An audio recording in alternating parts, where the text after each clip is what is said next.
Welcome to another live chat. We're on episode 17. It's been a long journey already. I think it's been about a month since we started these live series. I hope you're enjoying them.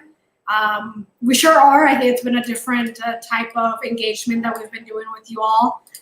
Glad that people have been tuning in and asking questions and being engaged with our guests that we've had on the show.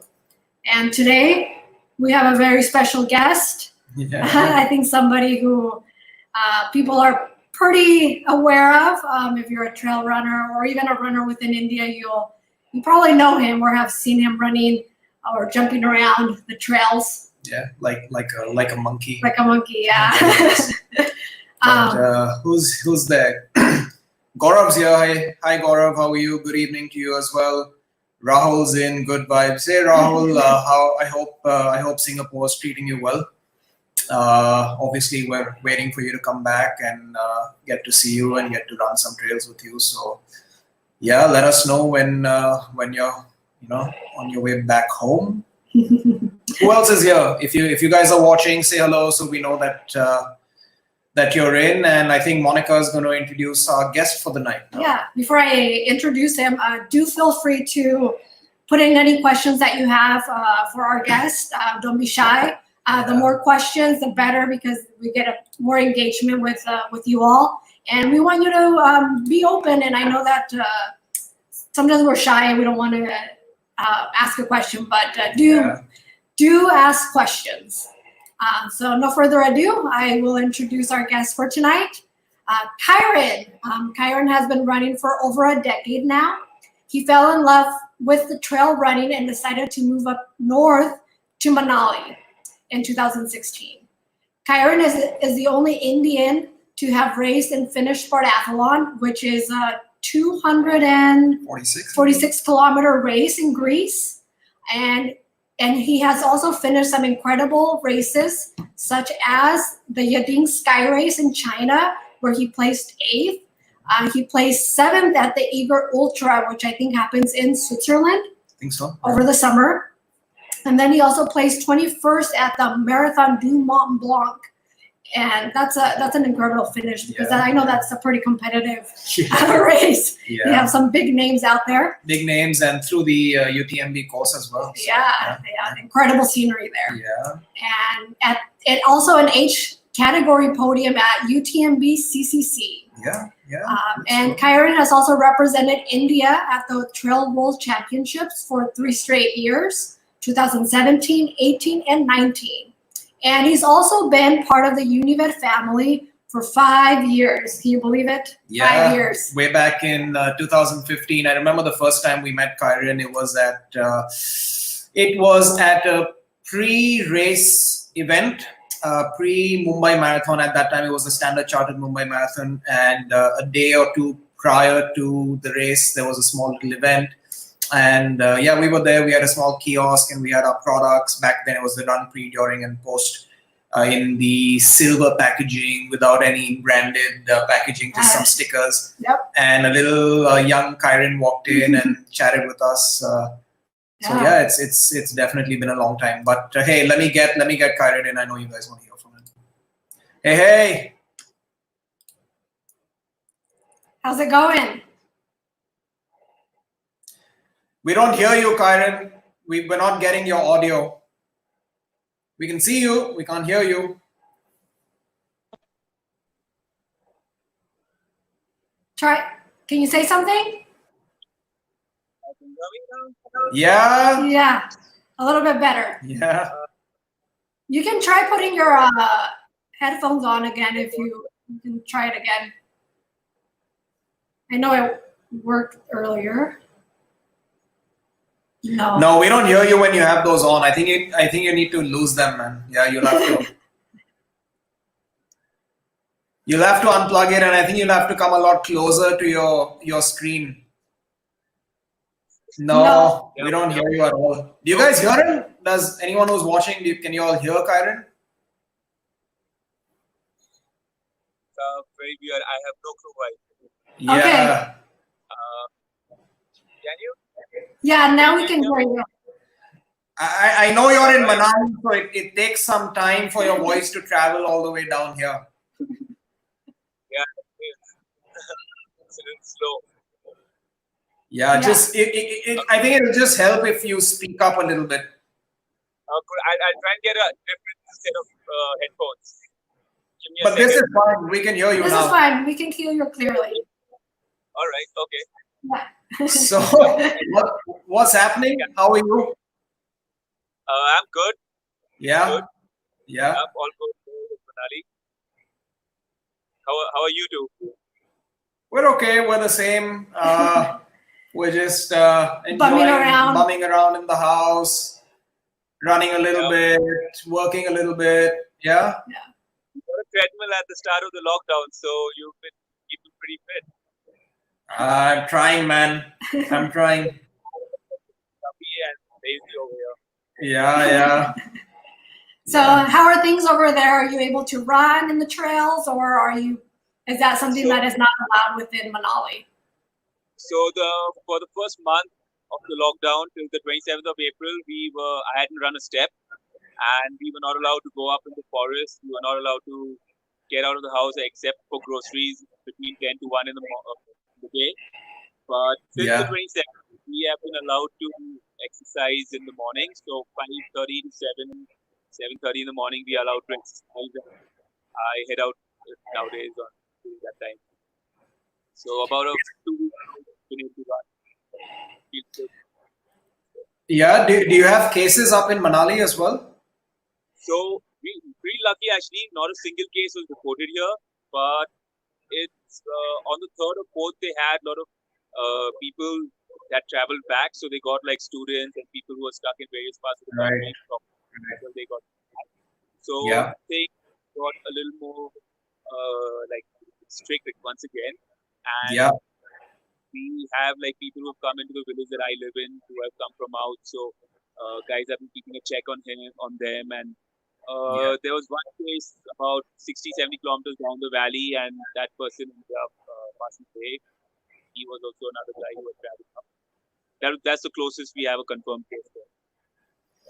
Nice. So I mean, it's I bet you're relieved. You know you don't have a bit of a city atmosphere over there. You don't have too many people, and you're out in the open. So nice. Yeah. I hear you're growing a little vegetable farm. Yeah, I have a little patch. As things got serious with the lockdown, I was like, you know what, got to grow my own stuff.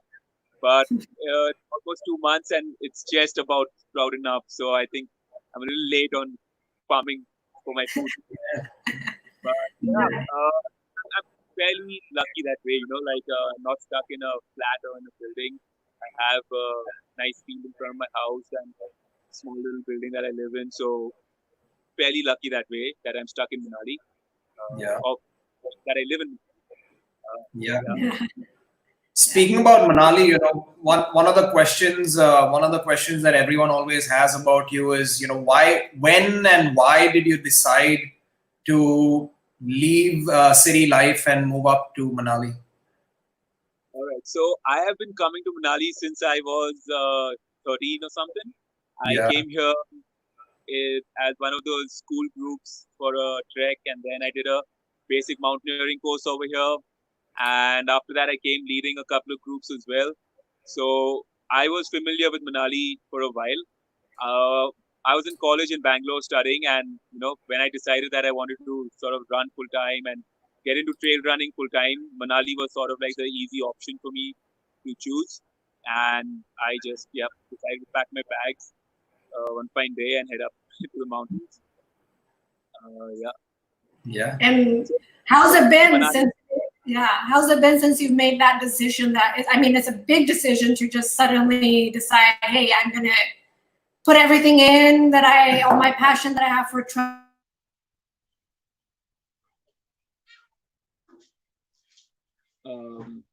I'm sorry, you guys, I can't hear you. You've hung up.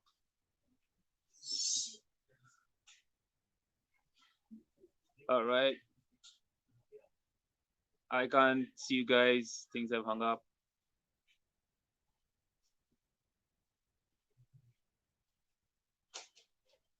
एक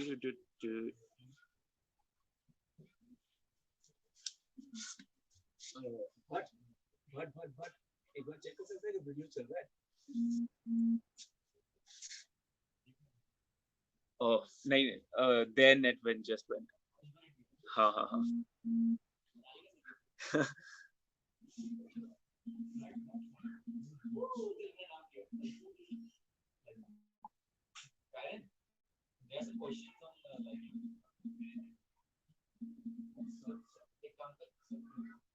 हाँ, मुझे कुछ नहीं दिख रहा है यहाँ पे.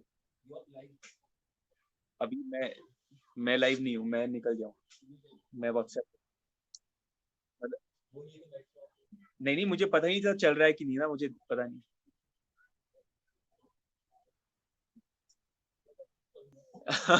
अच्छा, I'm still live, guys. Can you guys see me? All right, so I'm gonna just wing it since I have no clue what's going on. Amit and Monica are stuck. All right, so I've been associated with Unived since 2015. They were the first brand that signed me up, and yeah, that was just before I decided to do things full time. And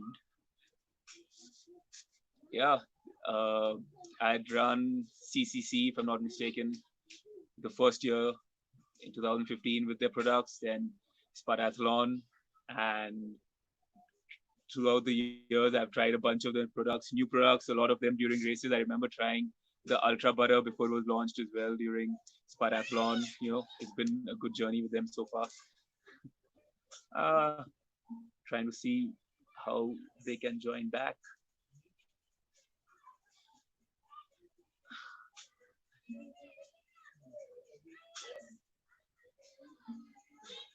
So yeah, there you are. So when all right, you guys are back. Hey. To keep everyone company and tell them and chat with them, random stuff. Go for it, man. Go for it. We'll just put you back on, and we'll stay in the weight room.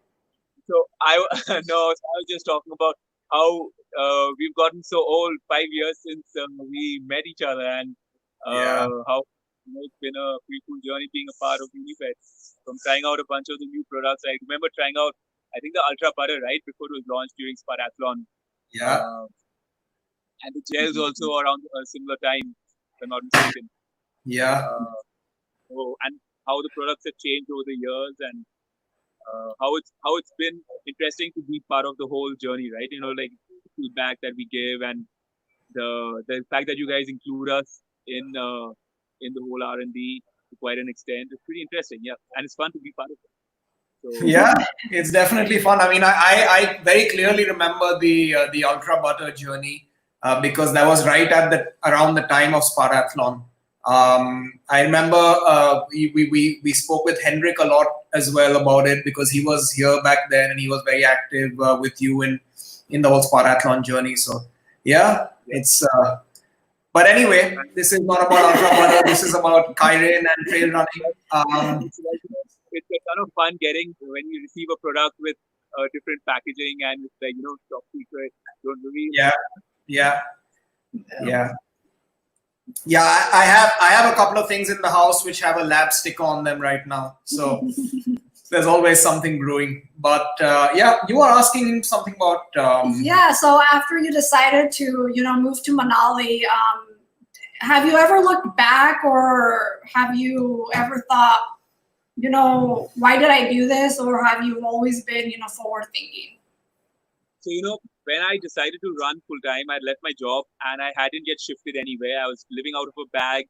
I was living in Bangalore, living with friends, I was just living out of my bag basically, right? I didn't have my own place and nothing. So while I was training for Sparathlon, that whole time I was just crashing at other people's houses. It's after Sparathlon that I finally decided, to shift to Manali. So I'd already taken that decision of running full time. So shifting to Manali was actually a relatively easy decision to make because of a lot of reasons. Like logically, I was getting into trail running full time. So Manali was definitely the place, Yeah. where I have unlimited access to trails and Yeah. crazy number of trails all around the. Even though I must admit I run the same trails in training most of the time, but I at least have a ton of trails around, right? And then also financially, it was a easy decision because cost of living in Manali is relatively very low compared to the cities. Uh, so a bunch of these kind of factors made it just easy to live. And also, like growing up, I never really grew up in a city. I grew up in small villages all over the country. So I was not really like it was a. I was looking forward to sort of moving out of a big city. And Yeah. Bangalore was the first to live in a big city, right? So I was sort of looking forward to moving out of a big city once again. What made you want to get into trail running? Because I guess at the time when we met you, you were still running road marathons and those sort of races, and then you decided to do sportathlon. So what inspired you, or what motivated you to get into trail running? Especially because also the scene in India was not really there yet at the time. Yeah. For a single trail race in the country, there's nobody doing trail races. I think a handful of guys were doing it, but they were all living outside India at the time, right? So yeah, I think the first initial few years of my running life was a lot of experiment, right? Like I had no clue about the sport. I was learning a lot about the sport. I was just what I was exposed to was what was from what I read in books mostly. So eat and run and born to run. So that's all that I knew about running. I did like a few articles that I would read in the newspaper and stuff like that, right? When I came across trail running, it was an it naturally started just attracted me the whole sport because of my interest in the outdoors that I always had. I was studying to get into wildlife conservation before coming getting into college. I was wanting to be a mountaineer, so I always had an interest in the outdoors. So by the time I came across trail running, it was probably I think 2013 or 14. I'd already started dreaming about doing these UTMB kind of races and Western States and CCC and back in 2012 and 13 I remember telling myself someday I'll run these races kind of thing. Eventually I had to make that decision, right? Like it was a little later that I finally got to it, like 3-4 years down the line. But yep, it was made mostly just out of my interest for the outdoors, interest for the mountains. Yeah. Yeah. And so you've been there for how many years now, Manali? It's It was been pretty much so about so this year September October will be about 5 years. wow. 16 to 2020. Yeah. Are you now looking at getting some land and building a house and just like obviously settling down over there, or are you going to move back? Or what are your plans? The only way for me to settle down to buy a land and all is to marry someone local. Yeah. Pretty much are not allowed to buy Yeah. property. But Yeah. no, for me, Manali was always a sort of a temporary stop. I had never planned to live here forever. I will move out of Manali at some point, but I'm not in a hurry for now at least. Speaking about trail running, you've run obviously a bunch of races in Europe. You've run some races in India, and then you've been training full time to be a mountain trail runner for the last couple of years. What did you have your sights on with respect to 2020? What were your? I know you were training for CCC. I think that was one of your goals for this year. But what, apart from CCC, what were your goal races for this year? So this year was not CCC actually. So this year was UTMB. I had signed up for the big one. Okay. Okay. Did you switch up? Okay. I didn't switch. I just signed up straight for UTMB. I didn't Okay. even apply for CCC. So Okay. what happened this year, I had a guaranteed entry for the event. So I was like, you know what, let's just jump into it and do UTMB. Yeah. So other than this year, I was going to do a bunch of the sky races. I had the one in China, the Mount Awa sky race in April, and then one in France in May. I had two in June, one more in July. Yeah, so I had a bunch, and all of them were sky races that I was doing. Um, Yeah, till all leading up to UTMB pretty much was sky racing. I was just about to say, yeah, I was just going to ask you, isn't that too much? I mean, 4 or 5 races back to back. So all the races were short races for me. They were all around the 30-kilometer range.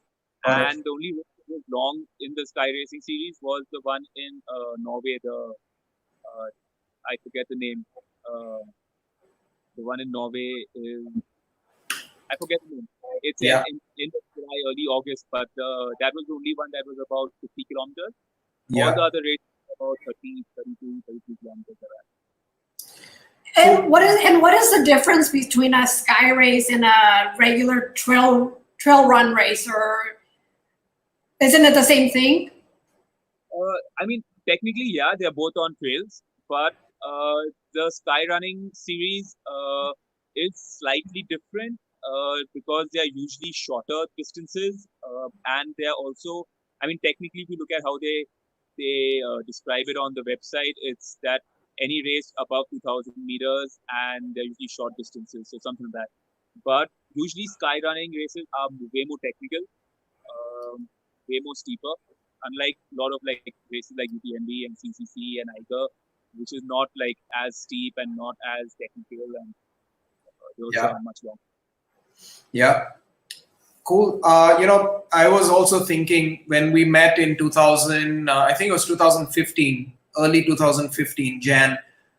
Coming from, I mean, looking back then and today where we are, we have a lot of races in India now. There's a lot of trail races in India, primarily in the south. There's a bunch up north as well. Okay, Kiren's just left. Oh, he's back. Okay. Yeah, I was saying there's a lot of races that mushroomed in India. What's your take on trail running within the country? Are we moving in the right direction? Do we have challenging courses? Do we have challenging races? So I think we are moving forward, right? Like since I think 2017, we have started having trail races in India, if I'm not mistaken.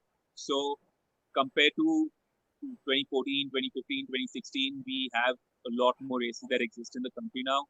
A lot of more people who are organizing events, which is also, allowing people to experience the trails, come out and race on them. So a lot of new runners are getting introduced to the sport. It's a lot easier now compared to, when I was trying to sort of get into the sport, because there were no trail races that existed. So when I went to do CCC, I had zero experience in running in trails really, or doing a race, because no race existed. So compared to that, things are moving forward for sure. I think from a race organization perspective, I think we will keep improving as more people take part in the sport and as the organizers get more experienced as well. Comparing the races here to what's going on in Europe is not fair, because they've been organizing races over there for a much longer time, and a lot more people in taking part in these events. So things are different, and we are like moving. We are way behind, but we are catching up. We are catching up by having the races, by with more people participating. What do you think some of the challenges are with trail running in this country? I mean, if I take your example, you had to leave the city, you had to move to Manali to find the right environment, to find the right terrain, to get the kind of elevation that you need, to get the kind of altitude that you need, to make sure that your body has the physiological adaptations required to go and race in a country like Europe, or to go and race technical trails. Not all of us get to live in Manali. Not all of us have access to this environment. But many of us want to run ultras, and many of us want to run trail races. So what are some of the challenges that runners in India would face, and then how can these challenges be overcome while still living in a city and living a city life?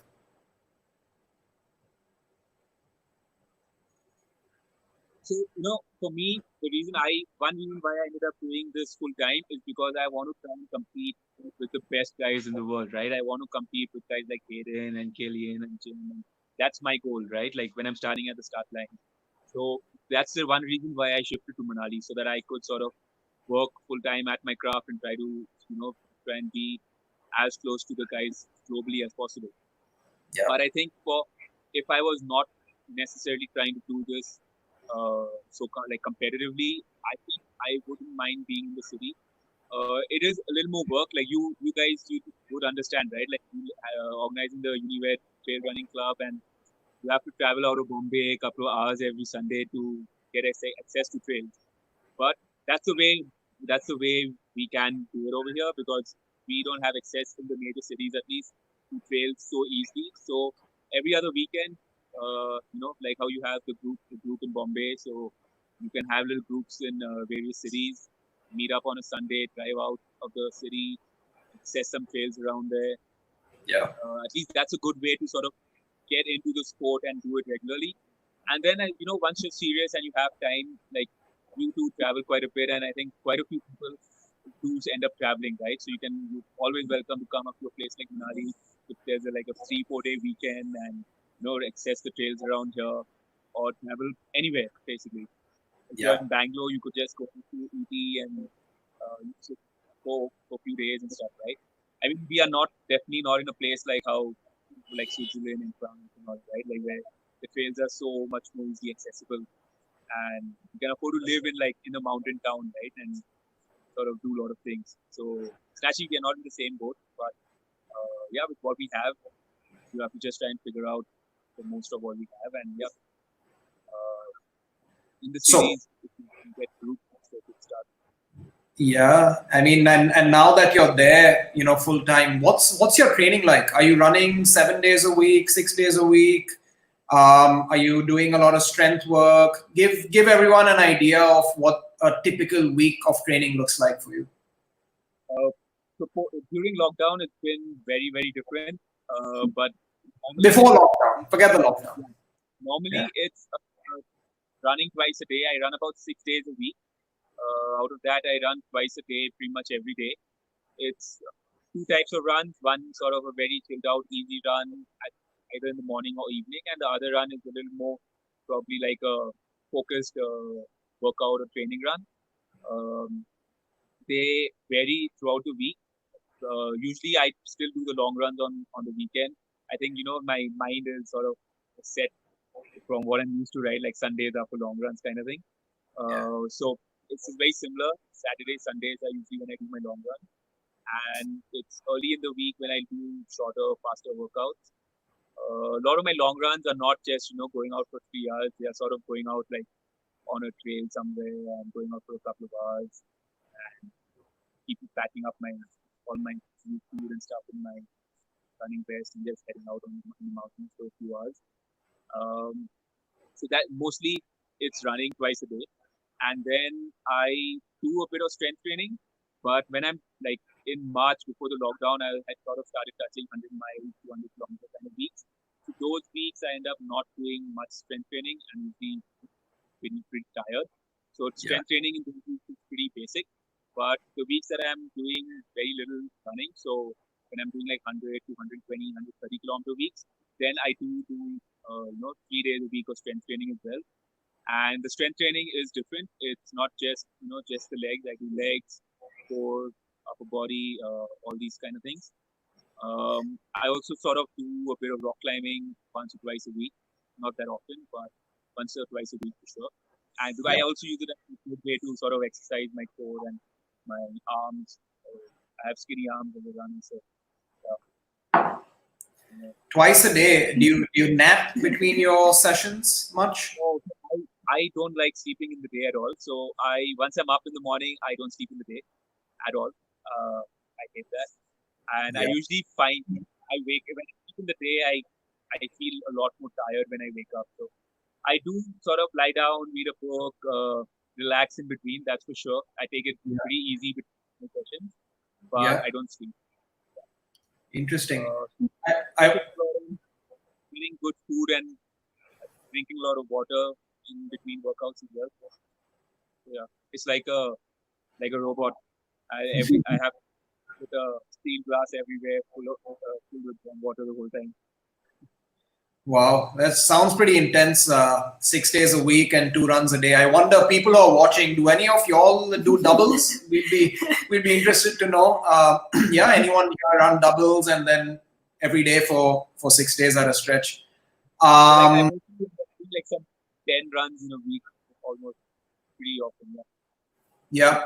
And what sort of mileage do you get on an average week? So not something leading up to a race, but just your base building phase, maybe. So it varies a lot, right, for the year.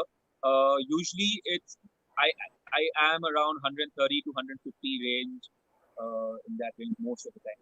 Like that's sort of my comfortable spot. I can do that because in Manali it's pretty steep as well, right? So getting a lot of elevation as well. So it's like 130 to 150 kilometers a week with anywhere around 6 to 8,000 meters of work. So Nice. I feel comfortable with that kind of mileage. If it's more than that, then I end up sort of taking it easy for a week or two after that. And if it's less than that, then I just feel And then do you still go to the road for some of the runs, or is everything on trail? No, so a lot of my runs are on the road as well. So I don't go out on the roads too much. There's one road that I go out on. I know, like, I'm very comfortable in my head also, especially when I'm tired and stuff. I just head out on that. It's about a 5 to 7 kilometer out and back. So I do run, and it's also the flattest sort of route that I do when I'm running. I just want to say, when Kiren says it's flat, because I've had this conversation with Kiren before. His flat road route, he's described it. We were together at UTMB for about a week or so. Yeah. So we had a lot of time to chat with each other. And his flat road 10K is, I think, 460 or 480 meters of elevation gain. So that's your flat. We need to put it into perspective for people who are watching, right? It's flatter than my regular run, because the other runs I do are way steeper. So thank you for clarifying. No, that's good. I envy you, man. Like, it's good that you're able to get elevation on every single run, whether it's a couple of 100 meters or it's a long run where you get maybe over 1,000, 2,000 meters. Because not only is that good for you as a trail runner, especially because you're fighting to be at the top of the field, but it also works out so many different muscles in the body.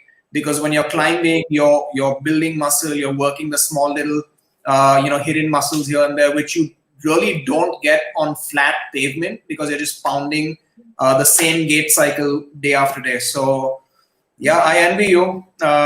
We try and make up. We do stairs every now and then. We do what is it called? Single leg hops and single leg jumps. But no, it's not the real deal. It's definitely not the real deal.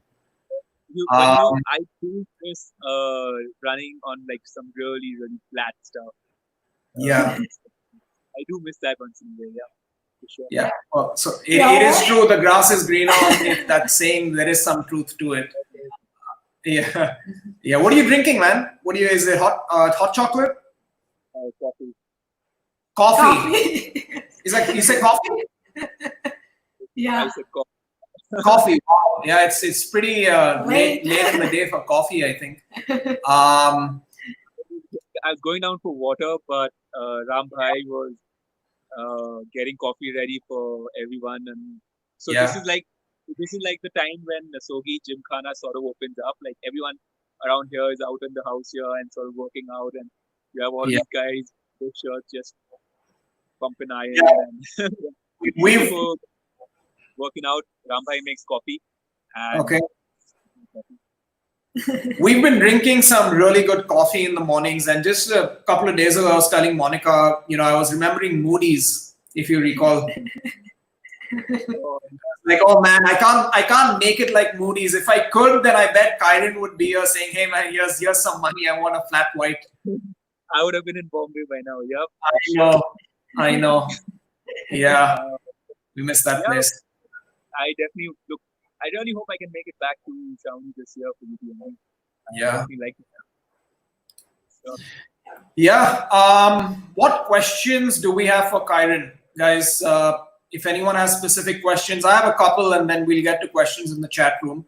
Kiren, you've raced a couple of races in India. I know you've done some CTC races. You've run Malnad. You've run what is Globe Racers? Globe Racers. Yeah. What are some? What is what's your favorite Indian trail race that you? Yeah. So the thing is, I've done 3 trail races in India. One is the one in Solang, then the Malnad, and the one in near Bombay, right? Deccan Ultra. So Correct. I enjoy all 3 because they are so different. The land, like that's one of the things I enjoy about like trail running, right? Like every place I've been to, the landscape is so different that you cannot choose your favorite race, right? Like it's hard. So like I enjoy Solang because it's right behind my house. It's on the mountains that I train on regularly. Deccan Ultra was very different because it was so barren and dry, and the kind of route that we were running on was very was sort of technical. So, and I enjoy that kind of stuff. So I was really excited running there. Malnad, I feel, is an excellent race for people who are starting off with trail running, right? Like it's nice. You have some really steep sections. You have a lot of runnable sections. It's not technical, so you can sort of run well, run fast, and as a beginner getting into the sport, and someone who's never run the race, it's definitely like a great place to sort of start. So I enjoyed various races for sort of different things. Yeah. When you're talking about something that is runnable and something that is technical, maybe some of our viewers might not be familiar with what we mean by technical. Can you elaborate a little bit more on that? So I think also even technical sort of varies from person to person, right? I think the more you're comfortable with the rocky terrain and uneven terrain, the more sort of technical you can go. But so basically, what I mean by technical is anywhere where it's very rocky, or there are a lot of tree roots, things where you can fall and break your leg a little, and like you can't run smooth, right? You have to sort of hop and skip and go around little obstacles on the way. Tippy toes. Pardon? Tippy toes. Yeah, exactly, right? Like if you're running like in the rainforest somewhere, like it would be like you'll have vines and tree roots and things like that, and very moist and wet, so you slip and slide. If you're somewhere like around in the mountains here, you have a lot of these big rocks jutting around everywhere. And if you're like around the Deccan Ultra, it's very dry and very like crumbly, the rock. So you put somewhere and the rock can just sort of give way under you. So like basically things like this are technical, right? Anything like smooth scale is sort of like broken, like uneven, like just like muddy sort of. Yeah. You can run smoothly, but And how do you go about getting good at a technical course or running on technical trails? Because sometimes we sign up for events and we might not be aware of the actual course. Some sections might be technical, or they call it technical, but we're not quite sure how technical they'll be. How do we prepare ourselves as runners if we're signing up for a race that has some technical sections and maybe the trails that we train on aren't technical? Is there any way that we can go about training for that? The best way to train for a technical course is to get out on a technical course and train. The more comfortable you get with a technical route, the better you get at it. But I understand, that not everyone has access to a technical route, or also if you're just getting into it, you sort of don't know what technical is and stuff. So I guess a good way would be first to sort of start with some research on the event you're doing. Check out videos from the past events. Most events have some videos, so you get a fair idea at least of the kind of landscape you're running in, the kind of terrain you're running on. So at least that way, it will not be a crazy surprise when you land up there, right? So a small amount of research for the start. Second is small exercises, so when you're running technical, people so you don't need to get scared. So when you get scared, you start thinking and questioning and doubting. So not getting scared is sort of the most important thing. but the only time you'll not get scared is when you're sort of used to it, right? So it's tricky. Like the only Yeah. thing you get used to get out on the trail, so it's like, not right. I mean, it's not like you can easily do that. Another, so one thing that I did a lot when I was training for CCC was, so I didn't have access to trails, right? Like I had zero idea what CCC would be. I had zero idea what the trail would be like. I had no clue. So, and I was training in Bangalore for it. So I ran basically on roads, and I ran on the staircases of various buildings. So one thing that I sort of developed was, I thought of it later as well. So basically, just look at a few steps. Everyone has access to steps, right? They have access to 4-5 steps anywhere. So stand at the start of the steps, look at them, picture them, close your eyes, and try to walk up. And try to walk up as steady as possible, and then walk down. So this is like a workout that I've sort of built up and come up with. It's basically what you're trying to do is, so what you're doing in trail running, when you're running down a technical trail, you look a couple of feet ahead, and then you just picture that and trust your feet will follow. So you're sort of teaching your brain and your body that sort of motion when you are closing your eyes at steps and sort of going up and down. And steps is sort of a safe place to do it as well. You could sort of start with, taking the support of the wall or something on the side, but eventually try to walk as straight up and down as possible. I think that's a good way, something simple to start off with, I guess. And maybe some single leg jumping and single leg balance work as well. Workouts that you want to do to strengthen your legs, right? Because when you're hopping and skipping around rocks and over rocks, you are putting a lot of stress on each leg, right? So each joint, your ankle, your knee, your hip, all of it is getting a lot of stress. So working out and strengthening all these joints is very important. So not just strengthening them, also do mobility on them, because you're not running on a smooth surface. So there are a lot of times when you sort of like twist your ankle everywhere. So you want to have strong ankles that can take all that twist and that obviously that's Great.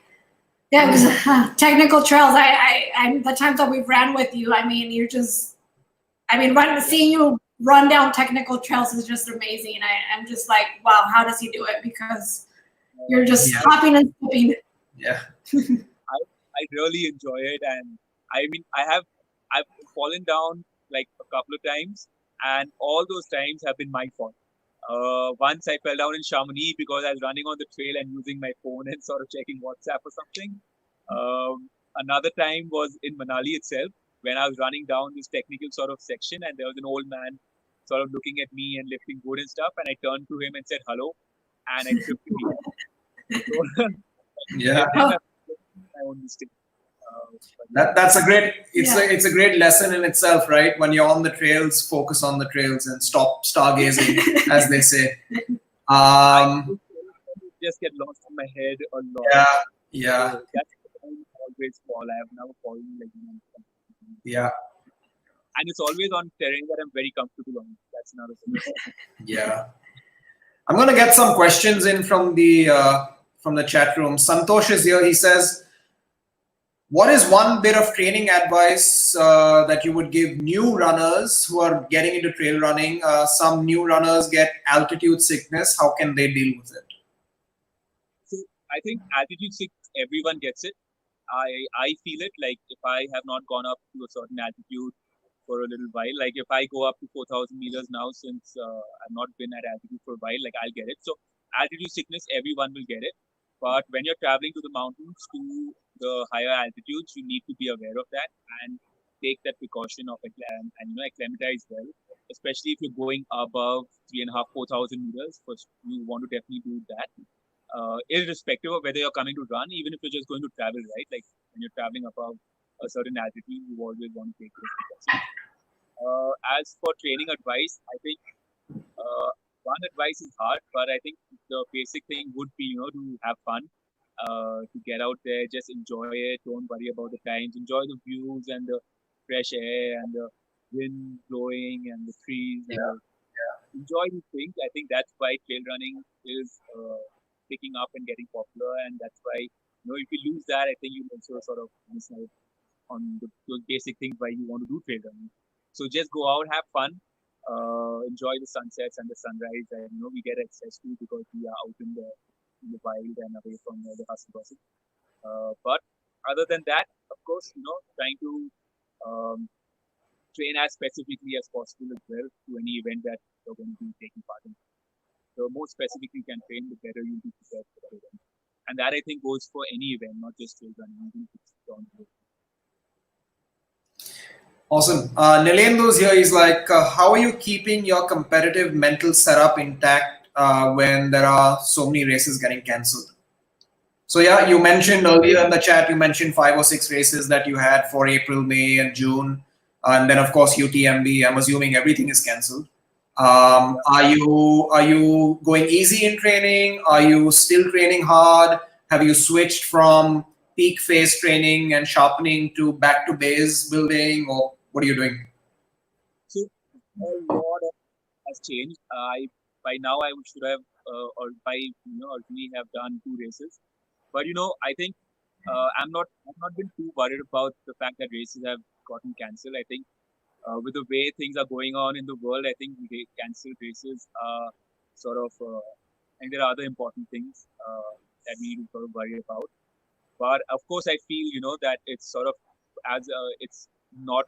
I mean, more as a runner, but more than that, the event organizers and the people involved that are sort of dependent on this as well. Like it's hard for everyone right now. So from that perspective, I definitely wish that these races and events went through.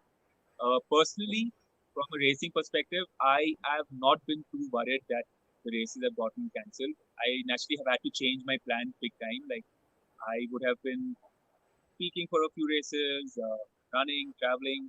None of those things are happening now. So, and also then there was a sudden halt in all my running. Like for 1 month, I just didn't run. So naturally, I'm not as fit as I was when I was in March, when I was sort of like doing those 200K weeks and 10, 12,000 meters gain, and I've actually lost quite a bit of fitness since then.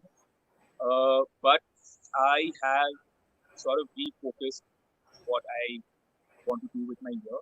So I figured out, early March itself, I figured out that I'd sort of guessed that, like these races are going to be called off, and the way the situation was globally, UTMB right now hasn't been called off, but I feel that UTMB is also going to get cancelled because even if it doesn't get cancelled, I don't know if I'll be able to travel. International travel will open up. That's also a big doubt. So I don't think any races are going to happen for me. What I have done is refocused what I want to do this year. So I've been sitting on a lot of projects since before I shifted to Manali. Right, I had all these dreams of all these things I wanted to do in the mountains over here. So I think this year I'm going to be focusing on that now. A lot of the projects that I've been sitting on since 2014 or something, I'll sort of try and attempt those. They're not events, they are just personal projects that I've been wanting to do. And losing out over the last few years because of all the races that I've had to travel to. And so, being in the mountains here, the good season to sort of access the mountains is May to probably late September or something. So, and usually every year, if you see it, that's when I'm also traveling and racing, right? So I miss out a lot on the good season in the mountains over there. Now I want to make use of that and do a bunch of projects over there. Yeah. Awesome. Next area. Nice. Santosh wants to know, what's your nutrition in long run training like? All right. So it varies a little bit throughout the year. As I'm getting closer to an event, it gets more specific to my long run, gets more specific to sort of replicating that event. So I start practicing everything that I'm doing in the event in my long run. So whether it's carrying all my gear, whether it's wearing my race gear, whether it's my nutrition, I start practicing that in the build up to the races that I'm doing. So the nutrition is pretty much the same that I would do in the race that's coming up. So whether like CCC last year, I was doing, I think I was doing about, I mean, for a few years now, I've been doing a little over 400 calories an hour, right? So last year was the gels and the powders. So I was doing one gel, one powder, and that's sort of my go-to sort of nutrition plan, and that sort of worked. But also I adjusted a little bit, right? Like for CCC, because I knew the weather was not going to be too hot. I knew I was not going to drink 1 liter of water every hour. So I had adjusted to like 2 gels in an hour, in 1 hour. Like the first hour, the second hour would be one gel and the sort of bottle powder and the water, 1 liter of water would be sort of spread out in those 2 hours. So I was doing like 3 gels or something every 2 hours with one powder of run during for 2 hours. And in between would be some snacks. Whenever I pass through an aid station, I would take something, just some solid food, but nothing too much, something that I could just grab and go. So whether it was a fruit or some chocolate, something solid basically. So this is what I did for CCC, and that's what I even practiced over here. So I didn't practice the solid food so much, but I definitely did the gels and the powders during the long run. And it's not all the long runs. It's mostly in like 4-5 blocks sort of long runs leading up to the race. Like I remember, last year, or I think it was 2 years back, right? I remember calling you after one long run, Amit, and telling you that I had so many gels in this 1 hour. Sorry, in this long run. Yeah. It took sort of training to get used to sort of eating gels in during races, right? And it's been great because now I rely on those gels quite a bit, and now that's sort of it's become a standard for me. Sorry, go ahead. Shorter events, it's slightly different. So in the 30K sort of different distances, where I'm going to be running between 3 to 5 hours, the nutrition is a little different. I do 2 more gels because I know it's also getting over. The event is going to get over much faster, and also I do less water as well. So usually I don't do that much plain water. My water always has the run durings in it, and I do plain water every time I just pass by aid stations. I'll have a few glasses of plain water. And in the shorter events, it's sort of similar. I'll do fewer gels though. I'll not start up for the first one event. Yeah, and I was just going to say, nutrition is so personal. Something that works for Kiren may not work for me. Something that works for me may not work for you, Santosh. So the best way of figuring out nutrition for a long run or nutrition for a race is to keep testing it out in your training. The way we formulated the products is the Elite Gel and the Elite Drink Mix have pretty much the same construct, the same formulation, same calories, 190 calories per serving. And the thought behind that is when it's hot, it's humid, the sun is out, say you're running in the middle of the day or you're in a race where it's really, really hot and you're sweating a lot, you're going to get thirsty. And when you're going to get thirsty, you not only need to quench your thirst, but you also need to get your carbs in. So you may lean towards, drinking more of a drink mix. You may do 1 drink mix an hour. You may do 2 drink mixes an hour or 1.5 drink mix an hour. But when it's early in the morning or late at night, the temperatures are cooler, quenching thirst is not that much of a priority, but getting your calories in still remains a priority. So that's when you switch and lean more towards a gel. Again, you may do 80% of your calories through a gel and 20% through a drink mix. So that's something that comes with time. It comes with practice and training. It comes with failed races where you've tried something in a race, it hasn't worked. After the race, you sort of think, hey, why did this not work for me? And that's the way you figure it out. Sorry, I hijacked your answer a little bit, but I just wanted to. You're perfectly right, right? So when I ran in Oman last year, right, in December, it was extremely hot. And I did 2 gels during that race. I mostly did the run durings and water because it was too hot for me. So I did like 1 gel. I was out for 6 or 7 hours, and I probably did like 1 gel in an hour and a powder run during. But I think I did like 1 gel every 2 hours and run during for the most of it or something like that. But I relied more on the water and on the liquid calories, right?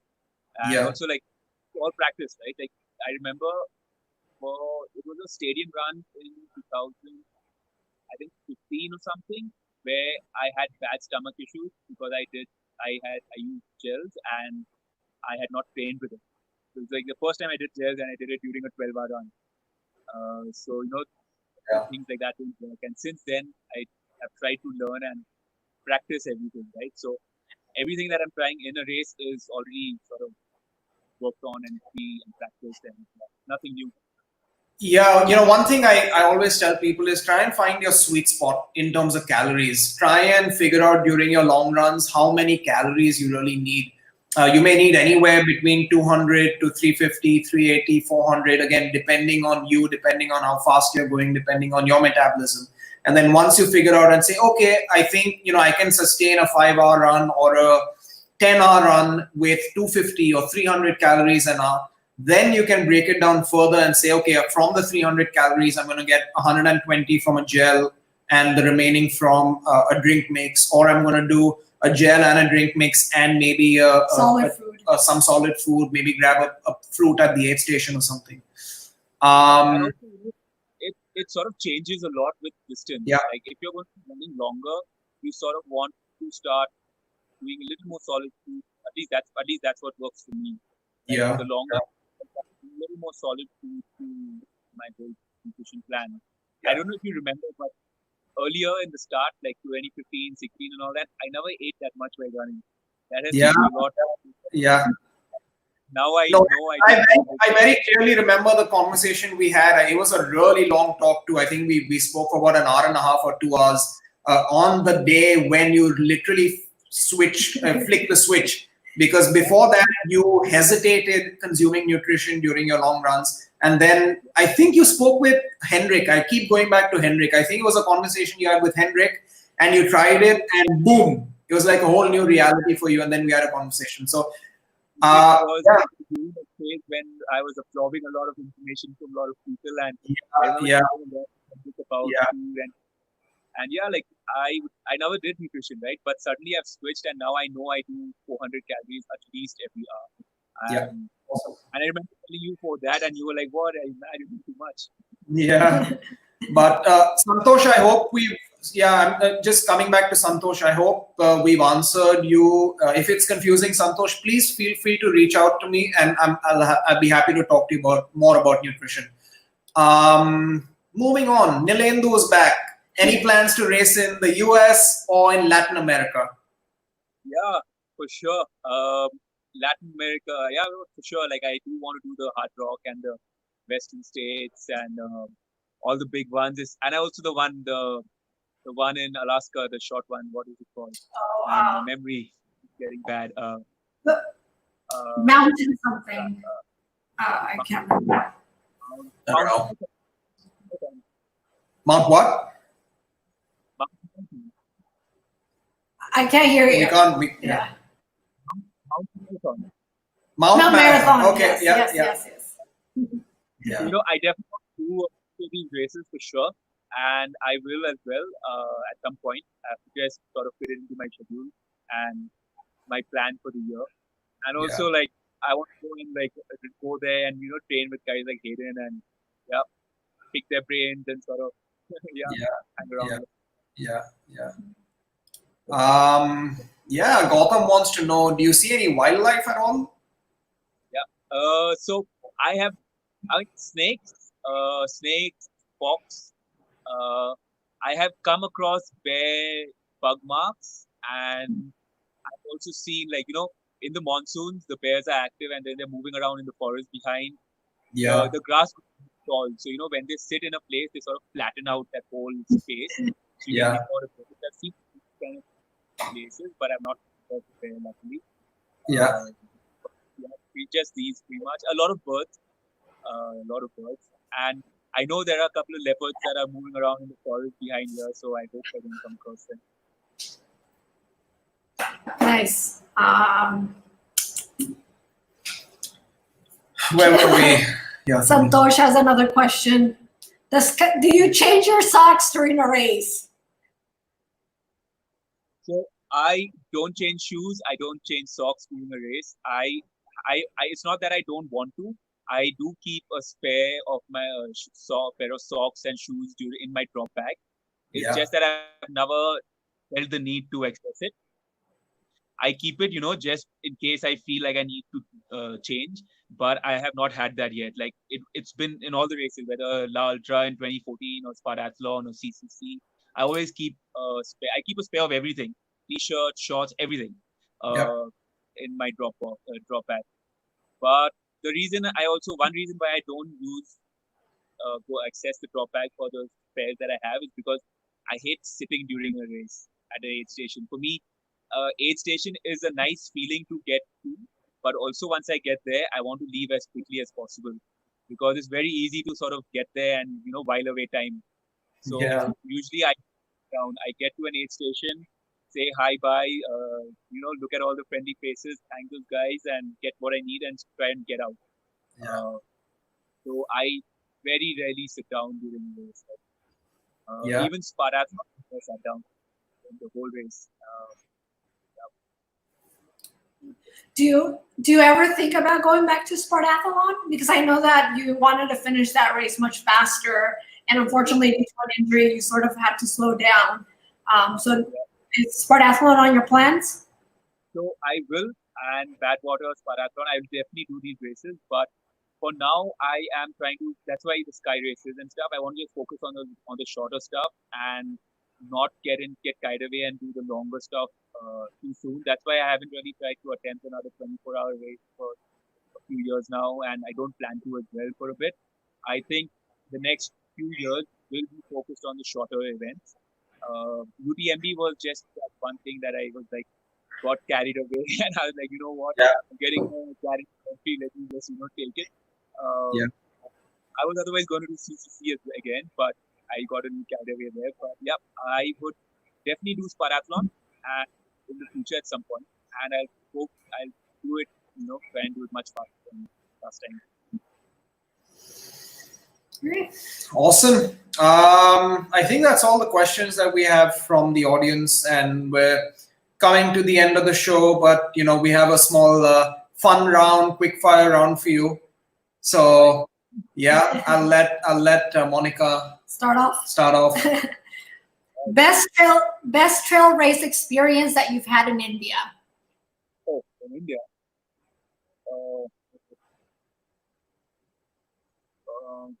I think oh wait, trail race or any race? You're gonna miss the cutoff, man. You're trail not race. Probably Malnad. Malnad. Nice. What do you prefer, running uphill or downhill?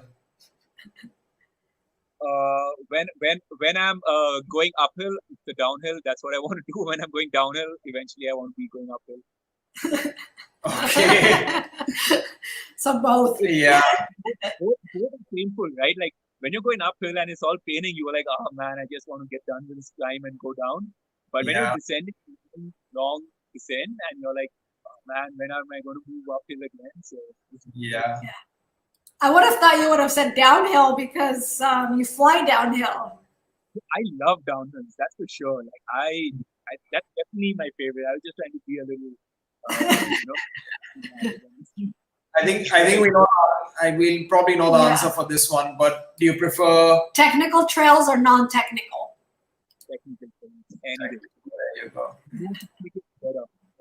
Okay, so I'll tell you this. So last year when I did Yadding, right? That was my first sky race. And I went with this expectation that Yadding is going to be crazy sky race, technical, and I was really prepared for that. It didn't turn out to be technical at all. So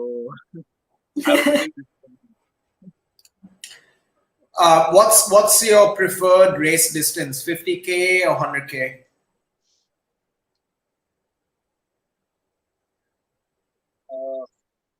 I think I like the longer distances more, but I think 50Ks are good because I can do more of them. So that gives me a good excuse to travel and go to new places. What are you doing, man? Every answer, you're like picking both options and saying, oh, I like this, but I also like that. I love downhill, but I prefer uphill, but I love... I don't want to be categorized as I don't want to be categorized into a box anywhere. Oh, come on. Stop sitting on the fence. What's your favorite... Pardon? What's your favorite Unived product? Oh, can I give multiple answers? There you go. No, you get one answer.